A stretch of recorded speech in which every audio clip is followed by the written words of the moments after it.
ஆற்றில் இறங்கி ஆடிப்பெருக்கு கொண்டாடாதீங்க அப்படின்னு சில தடைகள் எல்லாம் போட்டிருக்காங்க. இது எப்படி இருக்கும் என்ன அப்படின்னு?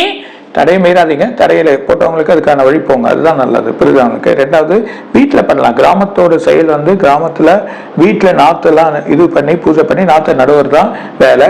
விவசாயிகளுக்கு வந்து இந்த ஆடி 18 பெருக்கிறது நல்ல வழி. அதே மாதிரி எல்லா ஃபேமிலியிலும் கும்பிடுங்க. வீட்டில் வந்து ஒரு சின்ன ஒரு பருப்பு, அரிசி இல்லைன்னா துவரப்பருப்பு, இது ரெண்டுத்தையும் வாங்கி வச்சு ஆடி 18 அன்னைக்கு வீட்டில் வந்து பூஜை பண்ணிங்கன்னா நமக்கு உணவுப் பொருட்கள் உற்பத்தி ஆகும். அது மாதிரி அந்த உணவுப் பொருட்கள் உற்பத்தியாக தான் ஆடி பெருக்கு புரியுது, தேடி விதை இருக்கணும் அப்படின்ற மாதிரி ஒரு பழமொழியா இருக்கு. என்ன சொல்றீங்க? அதனால இந்த தடவை ஆற்றுலாம் நல்லா தண்ணி வந்திருக்கனால விதைகளை வளருங்க.